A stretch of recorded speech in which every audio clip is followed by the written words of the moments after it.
A warm welcome to this talk, and it's really quite an important one, and I'm so pleased to welcome Professor Angus Dalglish. Professor, welcome and thank you for coming. Right, thank you. Now, Professor Dalglish is a professor at St George's University, London. I'm not going to go through all of his qualifications, but he's a Fellow of the Royal College of Physicians in the UK and Australia.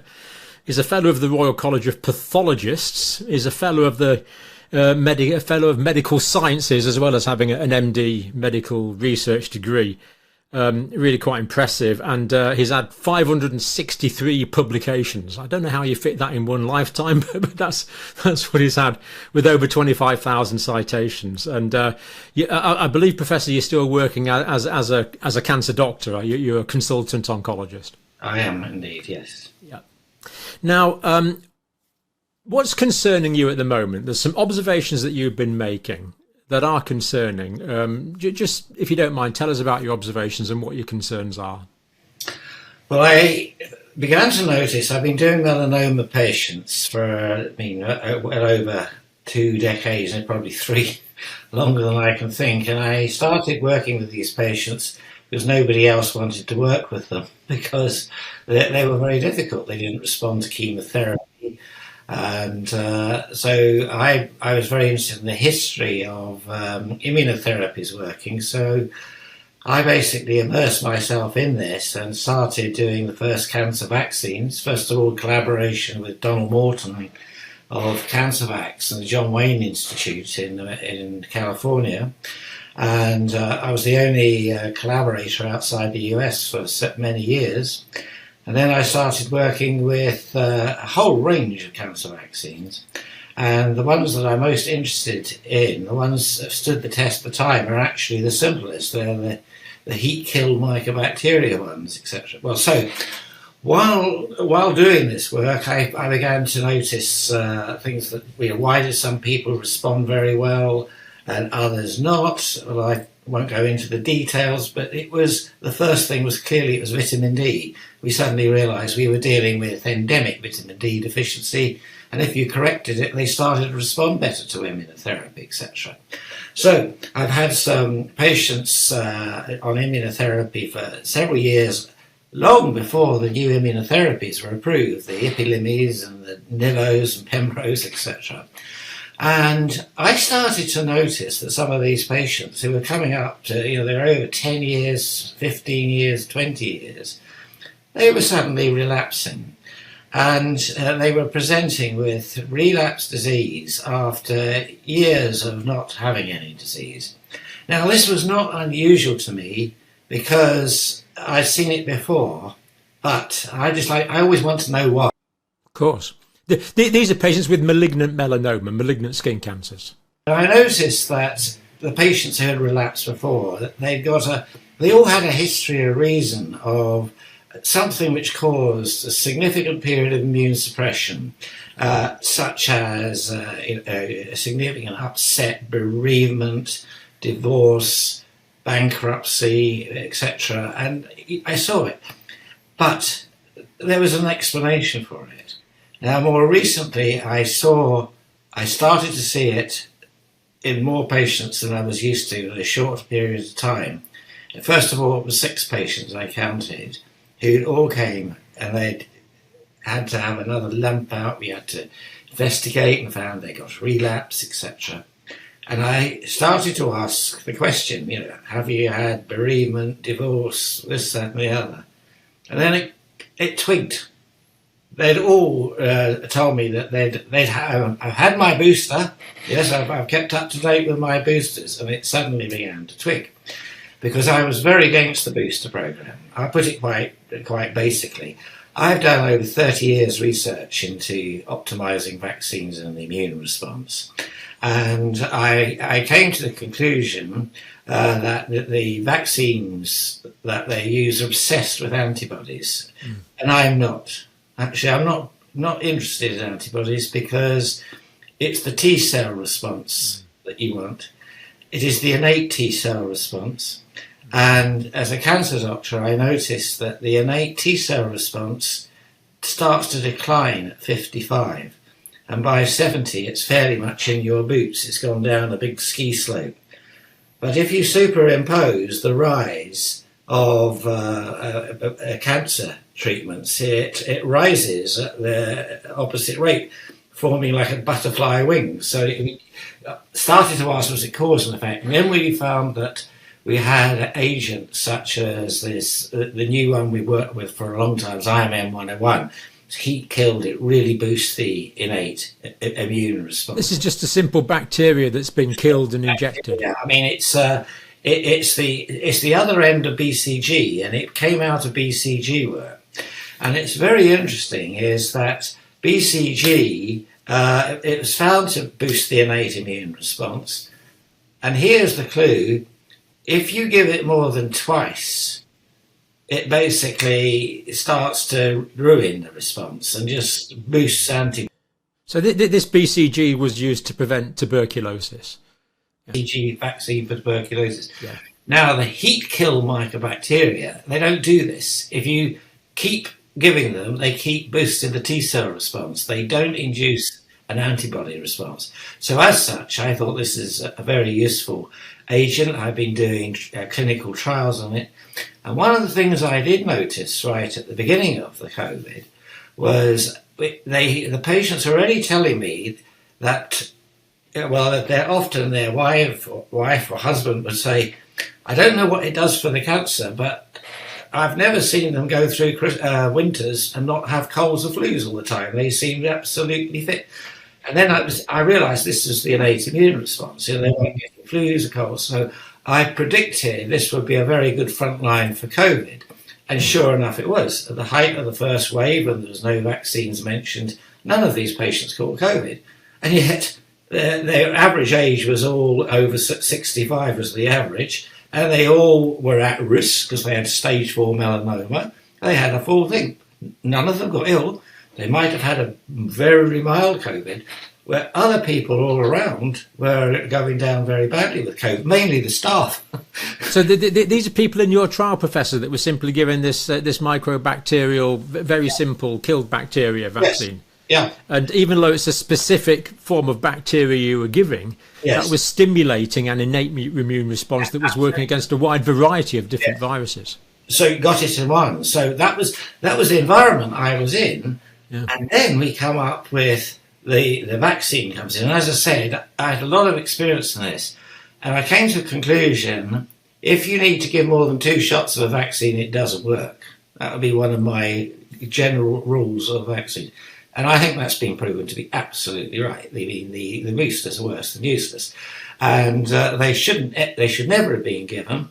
If they were going to be considered, they should only have been given to people who you knew their immune status. You should have measured it.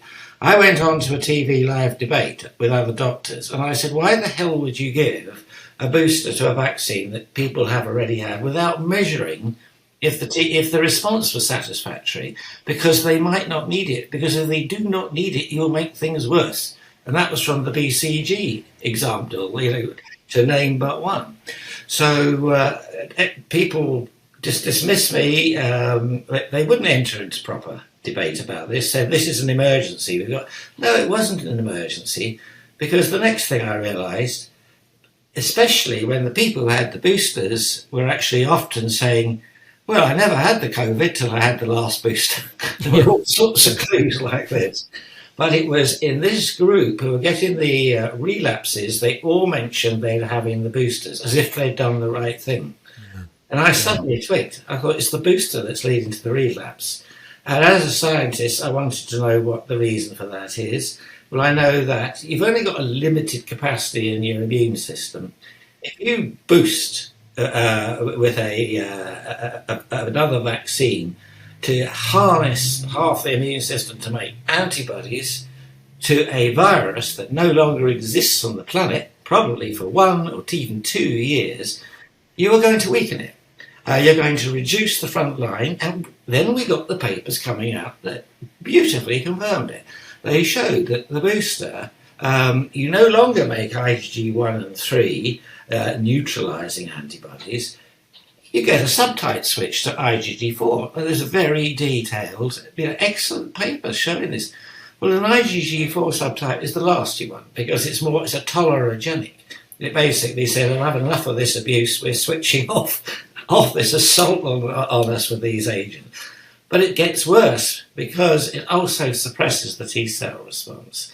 And there were some people who did a really nice study. I can't remember it offhand, but I actually presented it in a presentation I did yesterday. The first group who showed that the T cell response crashes after the booster in cancer patients, whereas it's not perturbed in the first two, but the booster leads to a massive reduction in the T cell response. Not in all of them, but in many of them.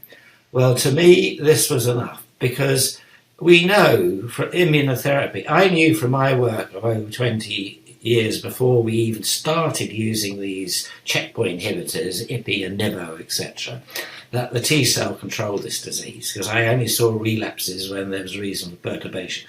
Now we had a booster that was clearly causing perturbation, which if it was transient, I wouldn't mind, but it was a lot more than transient, especially when the patient said, well, I've had 5 vaccines. I mean, I was beginning to scream, what are they doing? What are they doing?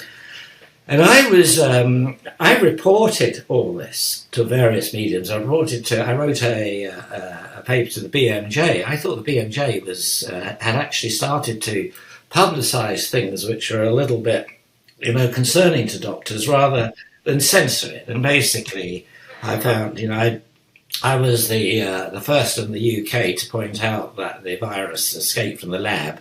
And to me, it was completely obvious because it had inserts in it that one of them could occur naturally, not 6 all around the receptor binding site. No, that wasn't. And for my pains pointing this out, I thought, well, this is brilliant. We can challenge the nature, science. So every single journal turned down papers pointing all this out, saying it's not in the public interest. I mean, basically, this was an Orwellian Ministry of Truth had taken over. This is after you've had 563 previous papers published over a distinguished career. I can't think of a doctor who's more qualified than you offhand, actually. So after a distinguished career and all this work, 563 papers, you couldn't get published anymore. Well, it's not so much the quantity, but there's a quality issue too, I would say.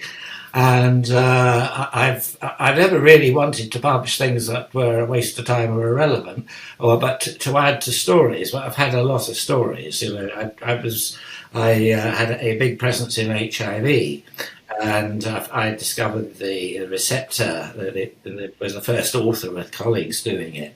And that led to me being very recognised as a serious virologist and scientist, which to me was very surprising. I was at all the early HIV meetings and I bumped into people. I mean, often I was a guest of Bob Gallo and I bumped into Fauci, what have you, and all the others.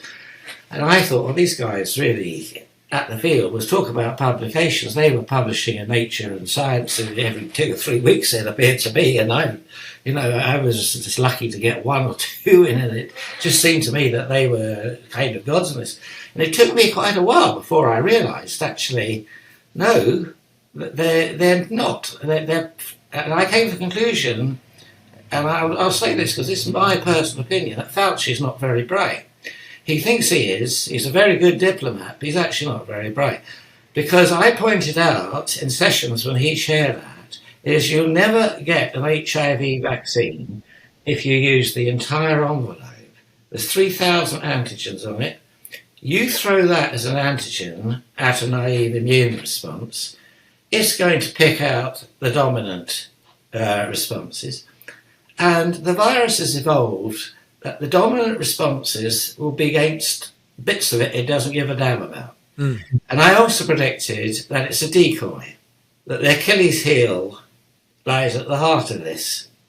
And by giving the whole envelope, you'll never allow the body to see the Achilles heel. We worked it out. I won't go into that, but that's a big chunk of papers that I did, which I felt never got the recognition that they deserved. I thought they were far more important than the CD4 receptor. But the bottom line of this led to me collaborating and my group with several people. We had a European collaborative group which produced lots of papers and showed that the virus never causes AIDS unless it activates the immune system first. And whether it activates is determined entirely by your HLA type. And that those people who never... That's the sort of tissue genetics you're born with, isn't it? Absolutely. And those people who had long-term infection and didn't seem to get ill, we predicted they must have a certain HLA type. And one of the guys that worked with me, he was very hot on this, actually predicted the HLA type early on from his computations and modelling. And the modelling that my colleagues and I did in those days, unlike the people at Imperial College who don't seem to model anything remotely correctly, this turned out to be very true, because he predicted that HLA-B8 people would get AIDS quickly, and those with HLA-B27 would get it very slowly if this Achilles heel was the bit driving the disease. And it was proven in a big MRC survey that those were the only two significant things. B8 fast, B27, they hardly get it. And based on the back of that, I predicted, well, there's one group of chaps who never get AIDS, however much virus you give them, and that's the chimpanzee. I reckon they must all be HLA-B27 or similar. It took 5 years to persuade one of the people who had a large chimpanzee colony to do the HLA, the genetic immune codes, and they were all HLA-B57, which is sort of a brother of B27. So absolutely right. And the only conclusion from that was they'd all been eliminated in the past in the wild by HIV. So you're dealing with a survivor population. Yeah, absolutely. Natural selection. We had a big understanding of this. So, and working with my Norwegian colleague, who came up with the same idea, do not use the envelope, too much information, decoy, Achilles heel, etc. He identified 4 Achilles heels, made them in peptides, asked me to join him because of the immunological expertise and the HIV, being in the HIV field. He did that, very successful HIV vaccine, never achieved its primary goal in trials because the primary goal had been set wrong. Had it not been set wrong, it probably would have been much more successful. We haven't given up, I've not given up, I think this is the best HIV vaccine. But what really got me about the establishment is that the Gates ask you, the MRC asks you, well, they all ask you. And we put this proposal in and said that the envelope vaccines will never ever work because this, that and the other. This already works. We've had it in humans and it reduces the virus load very well. We want to just modify it, optimise it, and we reckon that you'd be able to give this and take people off anti-HIV drugs for months and months at a time, which would be tremendous for Africa. And we were always rejected. It's a very clever idea, etc., but we don't need a plan B at the moment because we've got a great big worldwide clinical trial and this looks like it will be positive. That one, 1, 2, 3. The third time, they still said it'd be positive. I mean, was it Einstein who said the definition of an idiot is somebody who keeps saying the same thing expecting a different answer? Sounds like the sort of thing he would say, yeah. So your HIV vaccine, what does it actually target? Well, it was targeting this is very relevant to COVID, by the way. It targeted the nucleus, not the envelope. Right. So the proteins in the nucleus of the HIV... It ignored the envelope. We subsequently optimised it by adding in the one bit that drives the immune activation, which I had spent years identifying. We added it in and it makes it even better. So it really works well now.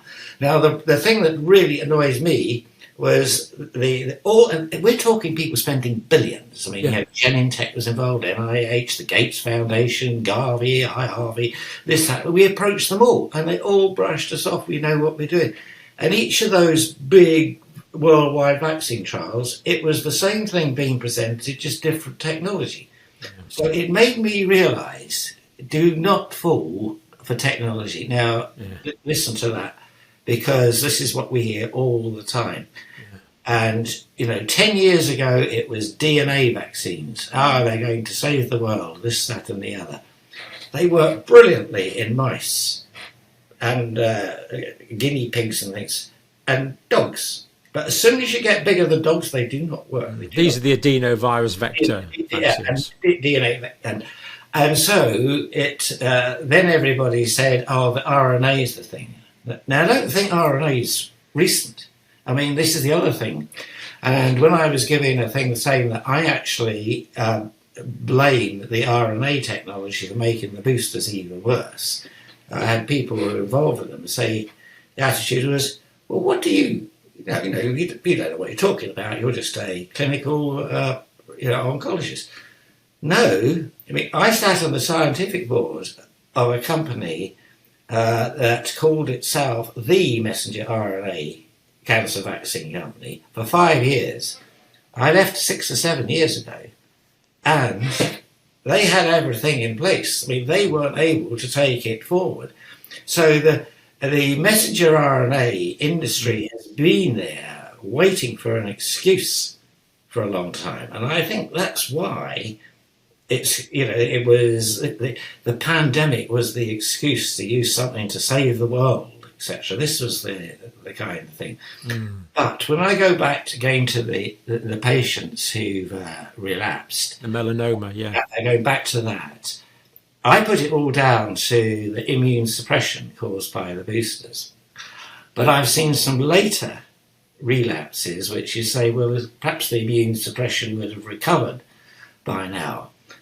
And then you become aware of that this is where the RNA comes in, is that to me, I was always suspicious. I saw all these reports and they were always pushed aside, and many publications were pulled. I mean, the Orwellian censorship by whatever it is, I don't know.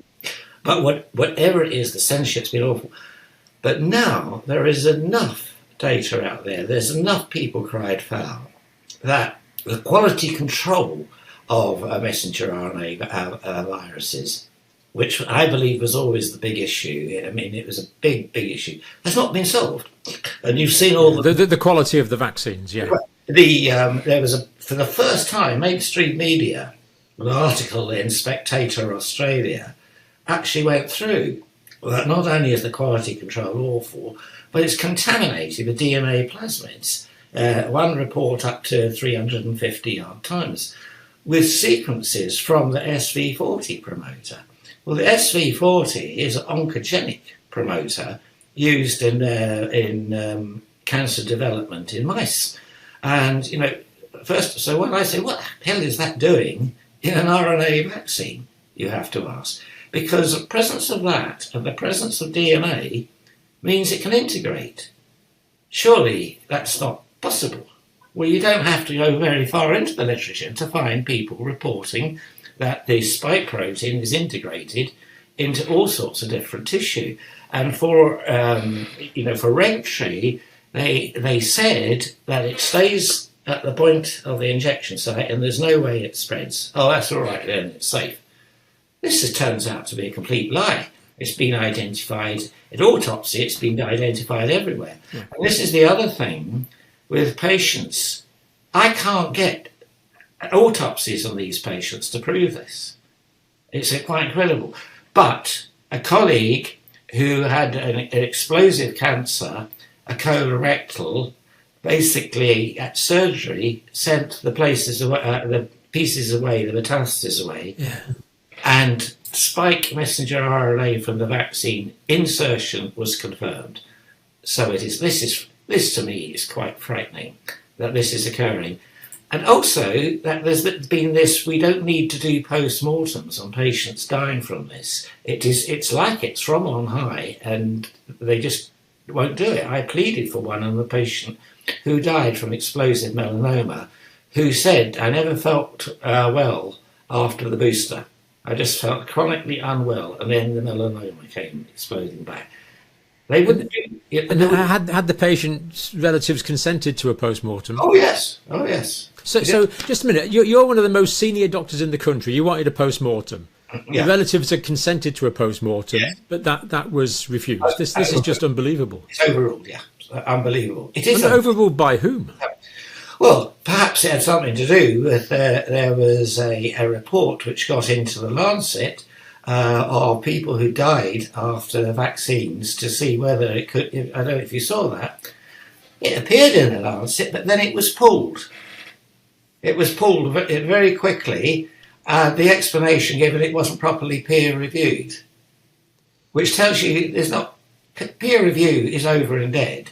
I mean, basically, it's not politically within the political mantra, and this is what really frightens me. I went to do an interview along these things, into a mainstream media channel, and the guy warned me at the beginning. He says, "I have to be very careful the way I ask you questions, and please don't be put off that I probably sound fairly hostile." And I said, "I'm very happy to discuss facts, this, that, and the other." But he said the government have made it a crime to criticise the vaccine programme on the media. And I said, "I'm astonished, but actually thinking about it, I'm not surprised, because it explains why nothing is being discussed." Well, that's someone in the mainstream media told me that they're actually told they can't do it.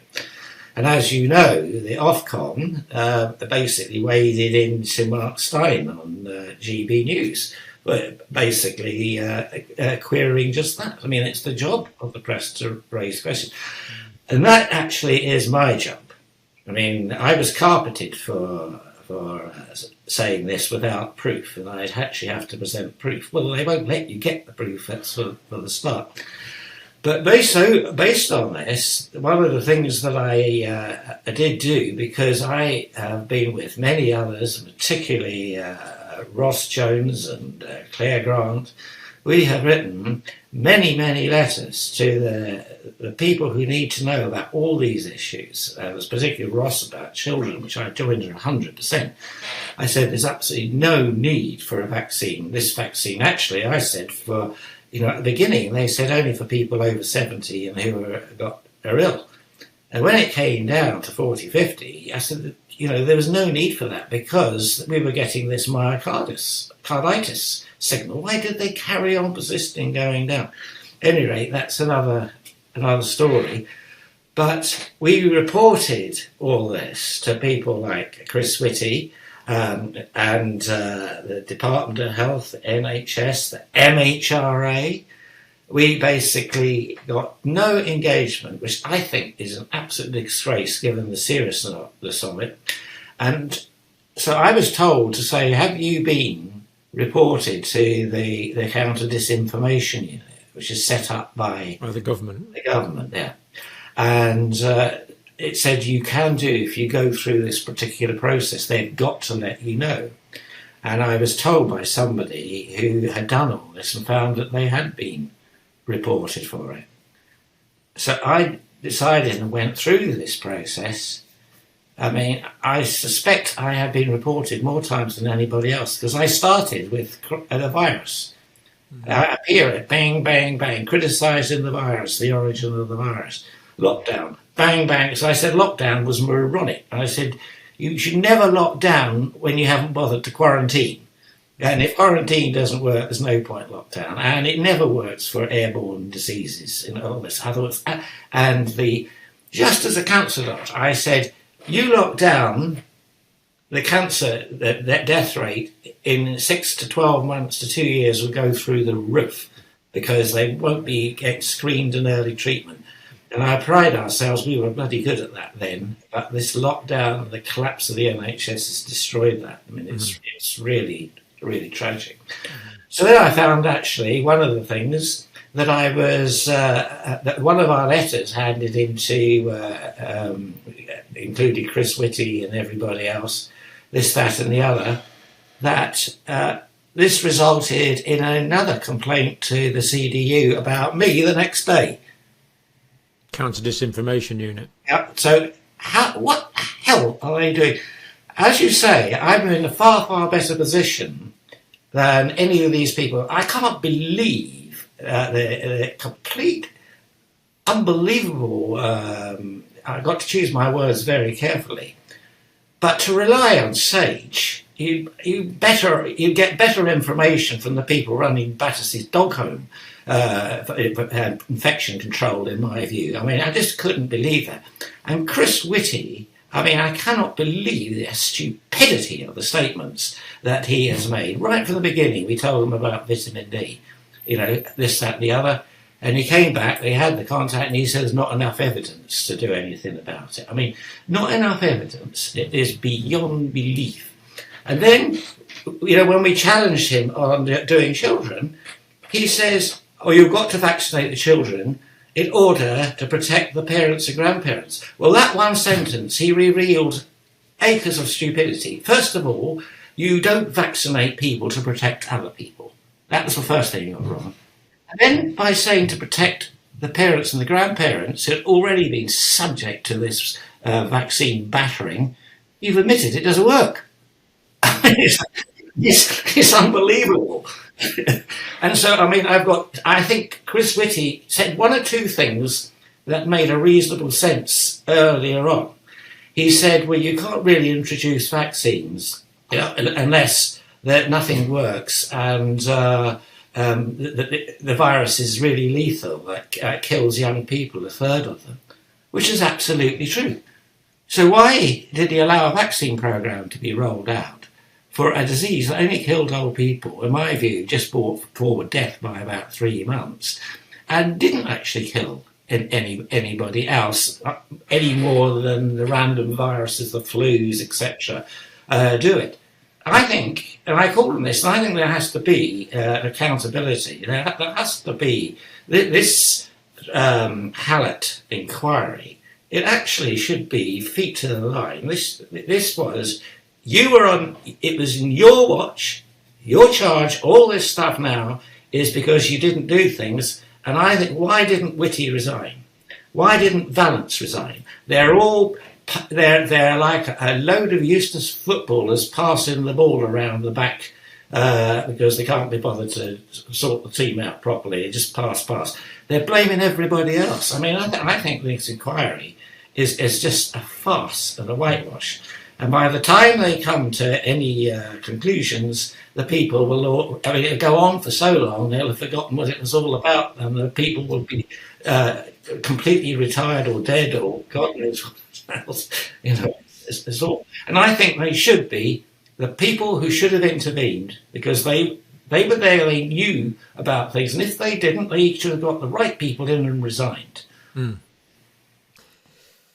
Going back to your patients, Professor, with the melanoma, there's this perturbation in the immune system. Now, have you seen aggressive? Is the melanoma become more aggressive, a sort of more virulent melanoma as a result of the perturbations, which may well include the vaccine? Completely. In fact, it's my colleagues who came up with saying, we're seeing this too. It's absolutely explosive. They coined this word, explosive. And my colorectal colleagues are seeing this now. They're talking about explosive presentations of colorectal cancer in young people, particularly, like they've never seen before. And it was when one of those that the integration of the spike protein in their tumours. So it's almost like a new disease, explosive colorectal cancer of the young. Yeah. I mean, it's explosive. So they are presenting, and it's already in the liver and the lymph nodes and the lungs, whereas normally it's already metastasized. Yeah, this is a process that when you put them under pressure, it gradually escapes. This is a slow process in most people. Explosive is extremely unusual, and the colorectal surgeons are all reporting this.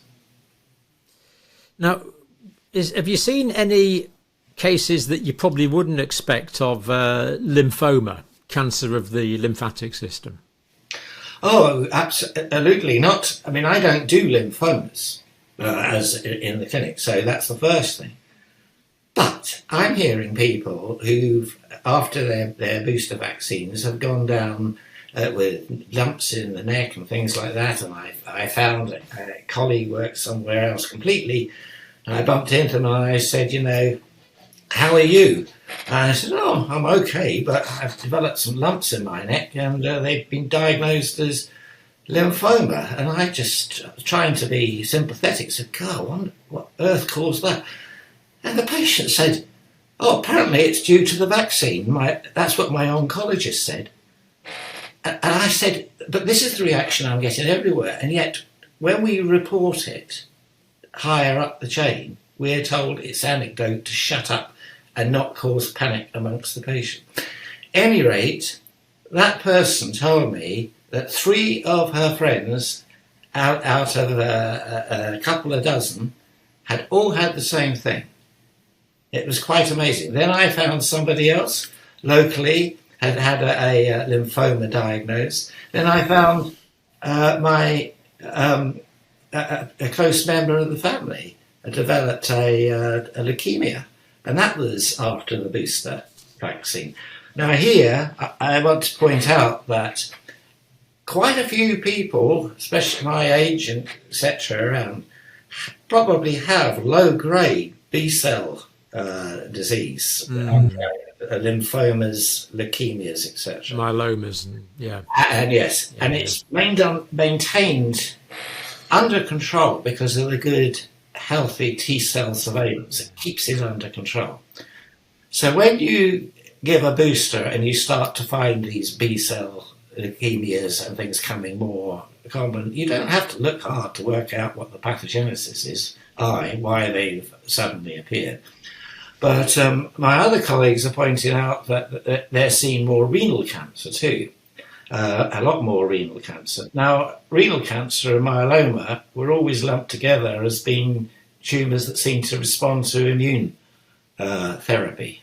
They were both the ones that responded to interferon and interleukin-2 before we had specific therapy. So that again would fit the T-cell perturbation control theory. Mm-hmm. And are we talking about what sorts of leukemias potentially are we talking about here? Well, B-cell ones. So, I mean, one of the ones specifically had a sort of rare subtype. It's called mantle cell. But that all fits into the more chronic. Remind me, please, is that the myeloid type? Yes. Yeah. Right, thank you, yeah. Now, you mentioned before about the S40. Now, this is the simian virus, I think, isn't it? Simian virus 40. Yes. Now, am I right in thinking that coincidentally infects monkey kidney cells, which are cultured? Absolutely right, yeah. And then those cell cultures are used to make the DNA, which is then used to make the RNA, which is in the vaccines. Is that the way it works? I'm not... In theory, yes. Yeah. I'm not completely au fait with how they are doing it. I mean, it's all sort of commercial secret. Yeah, but that's true. now you find these sequences in both Pfizer and Moderna, you can start to put it together. Yeah. I mean, if it was just in one batch, somebody very early on, very astute, pointed out that there were terrible side effects in some people, even in the first and second. Yes. And then they found that there was a massive difference in the batches. And so if there was 3 big batches, one batch would be responsible for 90% of the side effects. Yeah. So we know then that this is a big quality control issue going on. And so if, as they say, they find these sequences in lots of different batches, it does suggest that. And I think one of the bacteria used is E. coli, which of course is what we call a gram-negative. And if there's any contamination from the gram-negative cell walls, that would make people pretty ill as well, if that was the case.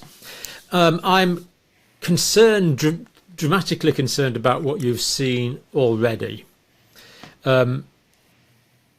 What possible implications could this have for cancers emerging over the next few years?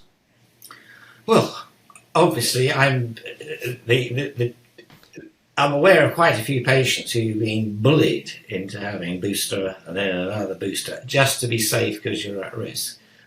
I think this is highly unethical because, and I have seen it, a communication. You are required to contact your GP immediately and arrange for another booster and things like that. That is totally, utterly unethical. It's non-GMC compliant. In fact, it's nearly Nuremberg trial territory because there's no informed consent. There's not even any justification that the booster's going to do these patients any good. In fact, completely to the contrary. And the big thing is that they wanted you to have the vaccine, remember, to protect everybody else. It doesn't protect infection at all from the Cleveland study. I know the big Cleveland study was updated. It first came out earlier this year, was updated in September, and they've confirmed that if you have the booster, you're 3.5 times more likely to get COVID than if you don't. So I would put that into grievous bodily harm territory, not necessary medical prophylactic treatment territory.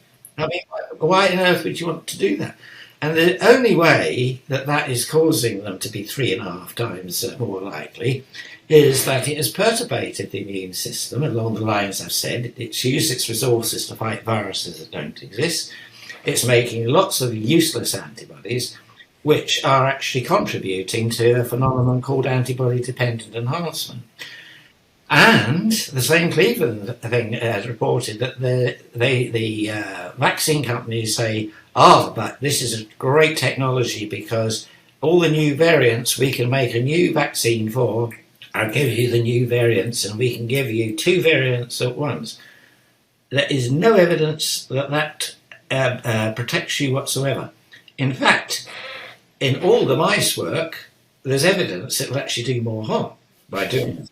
And so first of all, this type of virus, we have antibody-dependent enhancement, which I think is clearly going on. Yeah. But secondly, to explain why they're so useless, is that I published with some other colleagues, this is a completely different group from the origin of the virus, going over the sequence and finding out these have all been genetically put in. I published with another set of colleagues is what the history of coronavirus vaccine is and what lessons can be learnt from it. The lessons that can be learnt from it is no coronavirus vaccine has ever been shown to be of any use at all. And that's why we don't have one for the cold. And more importantly, they would love one. The vets would love them, but they just don't. They just don't work.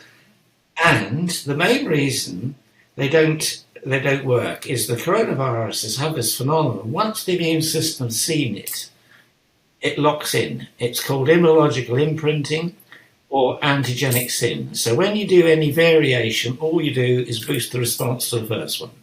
And that would explain why they're so useless and why they're letting all other variants in through the back door. And other people have said that we probably wouldn't have had the problem with the variants if it hadn't been for the vaccine program in the first place, which in retrospect, everybody said, well, at least it protected loads of people, unless you're Neil Ferguson and it suddenly becomes 20 million or something like that. Yeah. But I don't even buy that anymore because it came in when everything was dying out and new variants were being induced, probably by the vaccine thing. And you know, one of the big important chapters was in the places that got the new variants the quickest were those of the most intensified vaccine programs. And one of the ones, the first ones to come out that was completely different was Omicron, which came out of South Africa. And the South Africans beautifully described that this was a much more infectious agent, but it wasn't serious. Don't worry about it. Don't do this, that. It is not, just don't worry about it. And by the way, we've done our work. It makes no difference whether you're vaccinated or unvaccinated, whether you get infected, whether you get ill, whether you go to hospital, whether you die. They had all that data on the plate. Again, they communicated with the government at Whitty and all these people who decided that they're probably not that clever and got it wrong. And they persisted with lockdown and every other lunatic thing. So all South African science got it wrong. Yeah, and of course, in retrospect, they got it 100% right. Yeah. And I must say, after hearing them being interviewed, I knew they were completely right because they're absolutely switched on. Mm-hmm. And people who work in that environment tend to be a lot brighter than those who end up in Whitehall. Indeed. So giving repeated booster doses of vaccine produces more antibodies. Have you got time to tell us what antibody-dependent enhancement is? What is being enhanced by these antibodies? Well, as I mentioned, the antibodies they're no longer neutralising because they were developed in order to attack a virus. And so that's long gone. So you've got all these antibodies and they attach to the other viruses because there's some bits the same, but they don't neutralise it. So by attaching to it, they have their antibodies sticking out, so they're more likely to be gobbled up by the macrophages and things and brought into the system. So it makes them more likely to go into cells. It makes them more likely to go into cells. Yeah. It's very well described, and it's the bane of trying to produce vaccines against things like dengue fever, along this moment, and there's several others of that ilk. Mm-hmm. And of course, once the antibody has helped the virus into the cell, the virus can then reproduce within the cell. Yes. Yeah. So the government are building a new plant in Harwell Science Park, just near Oxford, to produce 250 million doses of mRNA vaccine per year. As far as we know, there's another plant near Melbourne, we believe, in Australia, to produce a couple 100 million doses per year. There's another one in Canada. Is this a good idea? Have to think very carefully. I read today that Germany has ordered the destruction of millions and millions of doses of vaccines, having come to the right conclusion. Switzerland is the same. Switzerland binned all their vaccines. I think they've been hoodwinked about this. I mean, we did need a good facility, but now the last mass production we need is messenger RNA. Yeah. I think it should be put in totally into the bin. A lot of people hate me for this because they've put so much intellectual everything in it. But I mean, if I was 10 years ago involved with scientific things, committees who had everything sorted out to go in, and they're talking about cancer vaccines, so the safety issues aren't the same as giving it to every man and his dog. Yeah, it's just chalk and cheese, isn't it? If you've got someone with who's perfectly healthy and you give them an intervention, you've got one set of risk-benefit analysis. If you've got one of your patients, for example, who's gravely ill with some form of cancer, then clearly you're going to be prepared to take a bigger potential risk because the risk from the cancer is so much bigger. It just seems a completely different equation. It's proportionality. Yeah. Certainly no proportionality with the messenger RNA risk and world populations, saying you are preventing them getting a disease which, if it is going to kill them, they're going to die at any rate. The vaccine's going to make no difference. Yeah. I mean, we've all lived through, I mean, the COVID thing has made us forget just how lethal some of the flu epidemics have been. I mean, 30,000 a year was not unusual when I was a junior doctor having to cope with things. So we didn't close down the country for that. Mm-hmm. That's all I wanted to ask, really, Professor. Just got one. We do plan, if you would like to, I'd like to do another video at some stage on viral origins. I don't want to do that today, but that's an interesting one. But do you have a particular blood level that you like to titrate your patients with cancers? How high do you like their vitamin D levels to be? Oh yes, I've done an awful lot of work on that, and then I came to the conclusion that the normal level, which the NHS and the doctors like to bark at you normally, you don't need to do anything, this, that, and the other, is not normal at all, because it's the normal population which is endemically low in vitamin D. That is the problem. It means you're like normal for people with low vitamin D. It's normal for people that are low. Yeah. See what I mean? Yeah. So I did a lot of work, and like most things, I included myself in this, and I measure my own vitamin D and vitamin D, etc. And I read wisely. I mean, and I must give full credit to David Grimes and David Anderson, who really, I mean, if anybody deserved the Nobel Prize, they should have had the Nobel Prize for the COVID pandemic, because I had lobbied strongly, independently, and then I found out they had too. And so ignore us and the many others who probably do the same thing, I think is medical negligence, what the government, total medical negligence.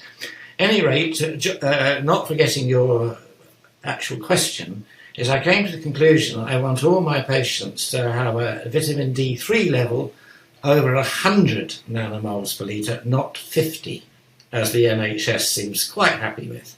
I managed to get my own hospital to accept up to 75, but for my patients, I want it to be over 100, and it makes an unbelievable difference. So that'd be about 40 in American nanograms per mil. Honestly, you've got me there. I think you divide. I was trying to do it. You divide by 2.5, so I quite. So it's round about that. But over 100 nanomoles per litre it would be your preference. Absolutely, yes. Yeah. And it really does make a big difference. And that might mean giving like 10,000 units a day to bunk it up over a few weeks. I mean, the other thing, there's 300 genes involved in absorbing and producing the active component, the vitamin D3. Most people are going to have a mild deficiency in one of those gene productions at some stage. Right. So I've seen people who have had very low vitamin D, and I'm staggered that they have outdoor lives, they have great nutrition and everything like that, and yet they've got very low vitamin Ds. Because I have to know explanations for all these things. Of course, you're a scientist. I'm a scientist. So let's accept it.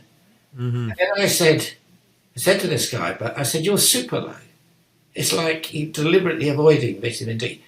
Tell me what you do, because you're always out cycling in the sun and it's so fit and exercise.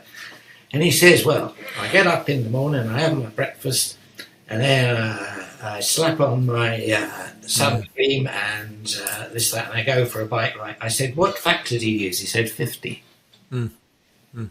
Right. Well, once I knew 50, I started asking other people 50. 50 is again a complete block. It's like wearing a shirt. Because I found that people using factor 50 were having super low vitamin Ds, even if they're out in the sun all the time.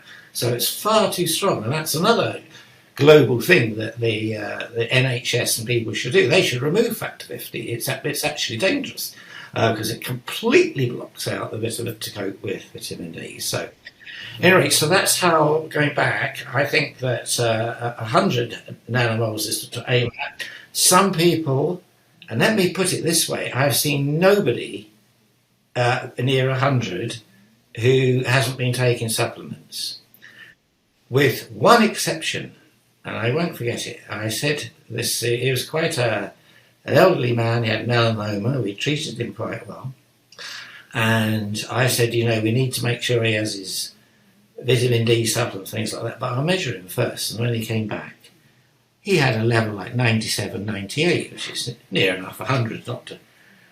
And I said, are you sure you don't take any vitamin D? And he said, no, he takes his aspirin and his heart tablets and all that. And he said, he walked out the door and his wife popped back in and says, do you know what though? Ever since I put him on cod liver oil, he's been an awful lot better. Yeah. So I got it. I finally got it. Yeah, love it. The only person. Yeah. Now let's go back to the other scenario. Was the so-called BAME. They don't like mentioning that now. They don't like anything. But let us... Dark-coloured skin. All the early people who died had dark-coloured skin. And they did another report, a useless report, which found it was every form of discrimination, poverty, deprivation. They didn't mention vitamin D, but I have never seen a dark-coloured skin, black and Asian person in the hospital that I've done. I've never seen one of them with a vitamin D over 30 unless somebody's got to them first and they're taking supplements. Not one. That was the explanation for the horrendous death rate that we had. And now of course, it couldn't have been deprivation because it was quite, I mean, there was many doctors died. Well, the first lot were consultants. Yeah. So they might argue that they're deprived of something. but not by everybody else they were. Yeah. So that was the first thing. And that was the thing I tried to get through to Whitty. Yeah. And again, I mean, the guy is just, I mean, he really is totally unfit for purpose. I mean, why he hasn't been sacked or why he hasn't resigned, I have no idea. He's absolutely dreadful. He kept saying again and again there was no need for vitamin D, like he didn't need to know about it. Yeah, I'm pretty sure I got a message through to Chris Whitty via various political figures as well. I'm pretty sure it got through. I know Grimes and Anderson did too. Yeah. But at any rate, there are 4 papers out there in retrospect showing that the vitamin D had a better protection than any of the vaccine programs. Yeah. And the one that I think is the most important was a big Spanish study which revealed that there's a lot of vitamin D deficiency in Spain, which I would not have thought it is. They avoid the sun, and then when they're young, they get leathery skin, so they have significant pain. And they did a retrospective study of everybody admitted to hospitals who were ill of COVID. So they looked at everything. And the only conclusion, a meta-analysis, was it was really simple. If your vitamin D level was below 30 when you went into hospital with COVID, you had a 77% chance of dying. If it was over 75, you had a 2% chance of dying. Wow. I don't need to bother my statistical department's heads in order to work out how significant. No, even I can cope with that one. It was unbelievable. Yeah. I love this Mycobacterium that you give. So it's a simple Mycobacterium that you kill it and you inject it, and that produces a broad spectrum immunity against a variety of viruses, potentially influenza, potentially COVID. Well, the reason it does it is because it boosts the innate immune response. So presumably the government are biting your hand off to get the recipe for this, are they? I told them all about it, and I mean, once again, you couldn't make it up. And I couldn't believe this. Chris Whitty said there wasn't enough animal work done on it. It had been in hundreds of patients. We have not had a single SAE. Another example that is not fit for purpose. What's SAE, sorry? Serious adverse event. Yeah. I mean, there's many of those. I mean, it actually, in other words, it's a very, very safe vaccine. So very, very safe. Unlike Pfizer, where if you go back to the VAERS data that was released, basically, if you had a serious adverse event 3 or 4, which means serious, you had a 3% chance of dying. Well, nobody would give a vaccine with a 3% chance of dying with an adverse event, but it was covered up. It was only released, as you know, a court demanded that on freedom of expression that it be released, otherwise we'd never have known about it. So you're just using this vaccine in your own clinical trials at the moment, are you? Yeah, well, there's other people using it in clinical trials now, and I mean, I published a definitive one. I was the lead author because it was my idea to do it, and we had lots of different centres around Europe, and we showed that if you give it with gemcitabine to people with pancreatic cancer, metastatic pancreatic, that's the drug you give with it. Yeah, that was then in those days the standard drug, and give it with, randomised to just standard treatment alone, then the improvement in progression-free disease and survival was enormous. Progression in what, sorry? Progression-free survival. It means they don't... in what condition? Pancreatic cancer. Pancreatic cancer, right. It's a dreadful disease. I mean, it kills...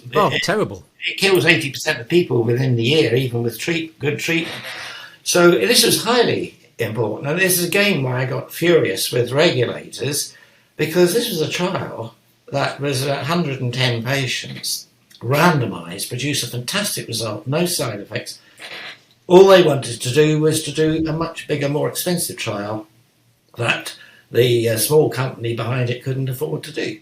Yeah. We should have allowed that to go through with post-registration monitoring. Well, in England, we have such phrases as park an idea, kick it into the long grass. That they come to mind. So this Mycobacterium, you inject that with a drug, and that can be effective against some forms of pancreatic cancer, is the contention. Well, basically, see, what it does, it boosts the declining innate immune response, natural killer cells, gamma delta T cells, all these things. And once you've got those at the front line, then the antigen-specific T cells resurface because we know they're there. Why weren't they there doing their job? Because this is another stream of work I've done a lot of publishing on. Cancer's first job is to suppress the immune response. Otherwise, it couldn't get its head above the water. It'd be attacked. And so it sends out all these suppressive factors. And the older you get, the easier it is to do this, which is why cancer rises with age. And why I think boosting this innate immune response was such a simple thing. It is to the point where because I know it's so the side effects are zero apart from the site where it is, and you'll get a reaction there, but that's a good thing because it means it's doing its job. I actually think you could make a case to give everybody a boost after the age of 55. I was just going to say, I think I quite fancy this because I suspect I've got several malignant processes. I'm a 66, so I suspect I've got several malignant processes going on in my body now that are just being suppressed by my immune system. And I don't want a perturbation of the immune system, but we'll bring those out.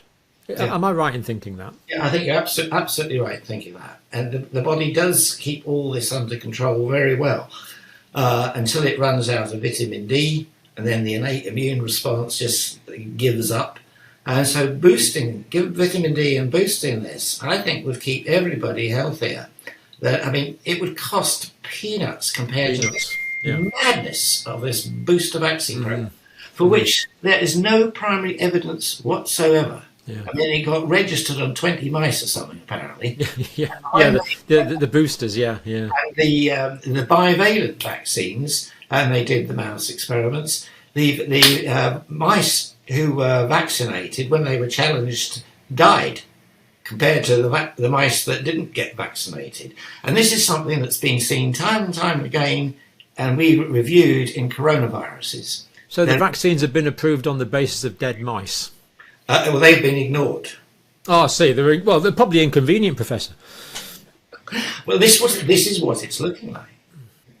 And, when you look back at this, it is all horrible. I've tried to be very, my first thing is most cock-ups occur because humans are inherently incompetent and useless at doing things.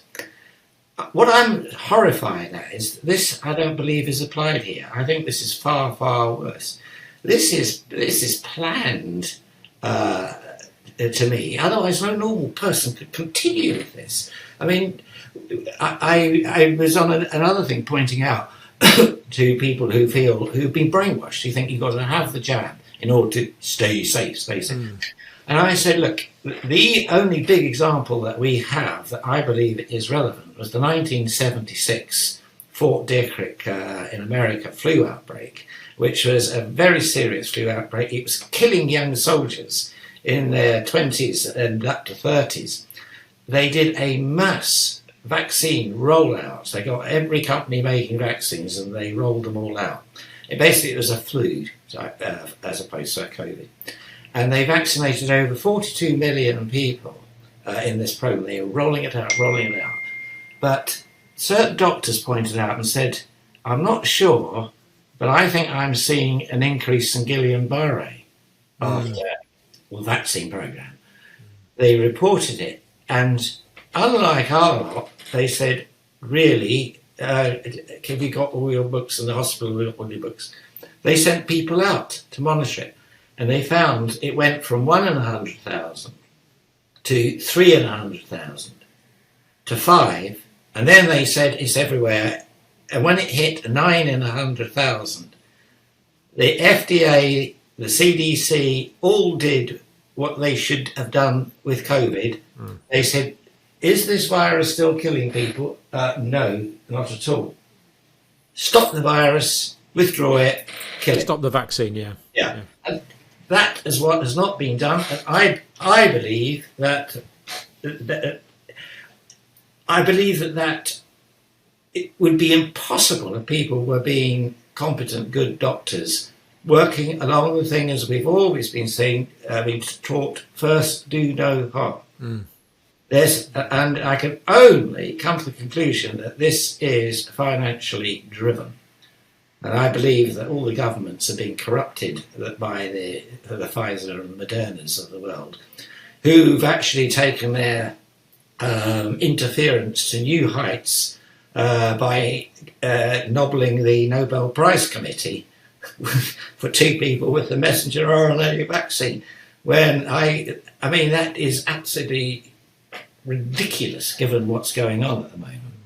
And give Weissman his due. Actually, if you look at him, he was always worried about side effects, risks. That's one of the Nobel Prize winners. One of the Nobel Prize winners. And the people that we do know have been involved in RNA vaccines there's plenty of them deserve the discovery better than that. They're the 2 that were involved with... Well, I think you deserve one for this Mycobacterium, because you've got a single vaccine that's working against many things. Professor Clancy has developed a very similar one in Australia. Mm-hmm. It's an oral, I can't remember the bacteria now, but it's a non-typable Haemophilus, I think. Yes. Mm-hmm. And you just kill it, drink it, goes to the Peyer's patches.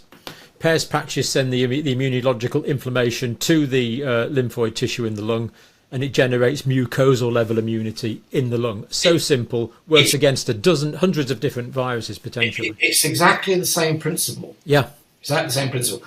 And the precursor of the IMM 101, which is what it's called, that we give people, was called Mycobacterium vaccae. And that was used for TB. It was developed to try and improve on BCG. And that actually also works orally through the same mechanism. Mm-hmm. Mm-hmm. And the beauty of these things is that the bacterial walls are so complex, you can't really synthesize those properly. They got everything, glycolipids, all sorts of proteins there, in just the right measure to stimulate the immune system. Because remember, the immune system's seen all these guys before, as it were. Oh yeah. It's re-priming them. It says, these are the guys you're forgetting about, remember. And in order to do that, it's a broad response, not a highly specific response. I spent 10 years doing cancer vaccine trials, which I was always suspicious about, because I was working with these things and realizing I was getting much better response with these. But the industry and all the experts went for tumor-associated antigens, then tumor-specific antigens, and we vaccinated against these, and you got good short-term benefit, but there was nothing long-term. Because why bother when you can bunk up the efficiency of the immune system with your microbacteria injection? That's essentially a cancer vaccine, isn't it? It is the best of the lot. I make no bones about it. It makes far, far better. But the big companies like Roche spent a fortune on NY-ESO that said this is the cancer vaccine. Well, if you've got NY-ESO on your tumour, after you've had 2 vaccines against it... That's a particular epitope, is it? A particular antigen. The tumour goes... I'm coming under attack, I better wind this down. And then it starts growing again. It's resistant to this attack, and it has other tumour types on it. It's down-regulated the core one. So there is no one core in tumours. So actually, boosting the army broadly is far better than trying to take long shots at just one antigen. It's a waste of time. Yeah. And even younger people who get repeated viral infections, some people will come to me and say, I seem to get a cold every 2 or 3 months, John. What do I do about it? It sounds like this general vaccine that works against multiple different pathogens would be a good idea for them. And, as you say, you haven't demonstrated any serious adverse events from it. In hundreds and hundreds of patients. I mean, with the vaccae and the IMM, in the patients I've treated, I have not seen any side effect of any worth the note. Oh, yes. These are 2 variations of the Mycobacteria vaccine, are they? The IMM we selected for trying to get it approved for cancer. IMM. And it's called Mycobacteria obiensis, the strain. Mm-hmm. But we wanted to make sure there were no hiccups. And the obiensis did the same thing, because I was absolutely sure that it had to be as good as, but it's easier to manufacture and quality control. And so you think you could make this for less than $120 a shot? I think you could, yes. Which is the current price, I believe, of the mRNA vaccines. Really? Yeah. I believe so. In the States, it's $120. I think the Pfizer. I think Well, the Moderna is slightly more. Once you get to that level, I mean, if you're doing it for cancer, I worked out that in cancer, I mean, we tend to prime with it and a boost because it's not an antibody, so you could be. And then if the cancer is very immune suppressive, you have to give it. So, but I worked out that the maximum most of the patients get a year is about 6, and then they can get to do 3 monthly, then 6 monthly. And by the time they're 3-4 years, they can just have it annually, and they maintain the benefit. If you were to give it I mean, it would be a far more sensible thing to give than the totally useless flu vaccine program that endured for over a decade. I mean, I don't believe there's any evidence of any use at all. But everybody I put on this, they say they never get flu again. So what does that tell you? Yeah, yeah. It means we need to boost the innate immune system. Exactly. And why the NHS and the people advising it, I mean, I just couldn't believe how stupid the people advising the government were over COVID. But then when I finally got a list of people on SAGE, I mean, I just despaired. Yeah. There was nobody of any sense on that SAGE whatsoever. Yeah.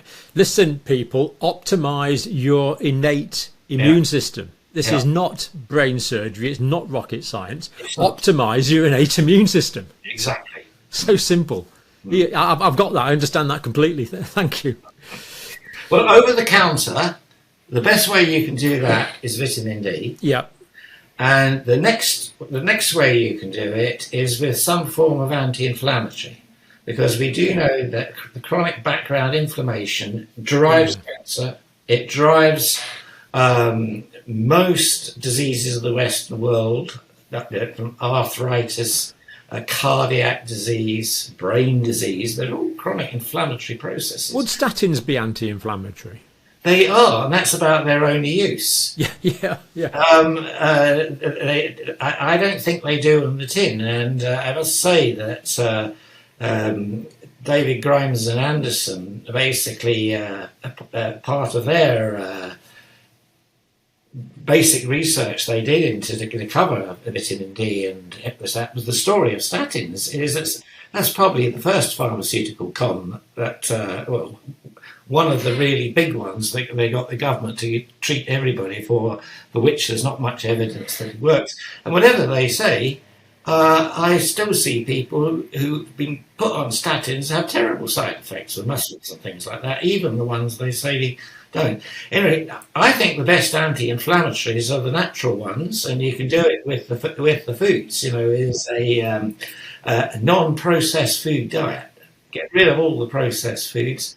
There's lots of really good anti-inflammatory things out there: turmeric, coumarin. I'm amazed at the. Just say those two again, please. Well, turmeric. Yeah. So the yellow stuff. And curcumin, yes. I mean, and curcumin comes from turmeric, doesn't it? Yeah, that's right. Absolutely right. And I mean, they're said to be very good. For the gut. They don't get absorbed that well, but they say they're important if you've got arthritis and all these things. And I buy that. I mean, I think this sort of lifestyle change is probably far more important than trying to identify one particular drug. I really do. And you can have a non-inflammatory diet by avoiding the processed foods and having good, healthy vegetable foods and things like coumarin and turmeric, coumarin, etc., which are widely out there. I mean, sometimes in the Sunday supplements, I find a whole page advertising turmeric or curcumin. I can't say no one's ever told people, but I think that an anti-inflammatory diet and perhaps some pills if you're quite bad damps down inflammation, and the inflammation adds to suppression of the innate immune response. In fact, in my work and in how chronic inflammation drives cancer, I mean, I've edited books on it and written lots of reviews on it, and it is really quite incredible how if there is a cause of cancer, it would be chronic inflammation, because it covers everything. It covers the chronic inflammation of smoking, chronic inflammation of it covers all those tumours caused by chronic viral infections. So well, we've known this for ages, haven't we? So cervical cancer with human papillomavirus for years and years and years, and that you get the same process going on in those chronic inflammatory processes that don't have a virus. And so actually, like the regurgitation in the Barrett esophagus. Yeah, everything you can do, that is the next most important thing you can do. And the irony is that in our very detailed work on the mycobacteria, the heat killed, and I think it is the fact that heat killed is a very important component, is not only do they boost the innate immune response, but like a seesaw, it damps down the over-enthusiastic response associated with hyperinfection, skin disease, asthma, all those things are reduced. And I've been staggered with my patients how they report benefits that we weren't even thinking of, giving it to them for their melanoma. Well, next time I'm down, if you've got some spare, I'll certainly roll my sleeve up for some of that, Professor. That sounds sounds like a really good idea. But as you say, why there should be trials on this? I estimate you could probably produce this in mass amounts for £1 or £2 a shot. I think that you probably could. Actually, it's the vialing that it costs money. yeah, and then paying someone to inject it. But I could train people up to do the injections. That wouldn't be a problem. Yeah. Professor Dalglish, thank you so much. If you've got time next week, I'd be fascinated to get some of your views on viral origins as well, if that's a possibility. But for now, your time is precious. We've been sitting at the feet of one of the most qualified doctors in the country, and that's pretty important to me. So thank you very much. Thank you very much for listening. Thank you. Bye. Bye. Thank you.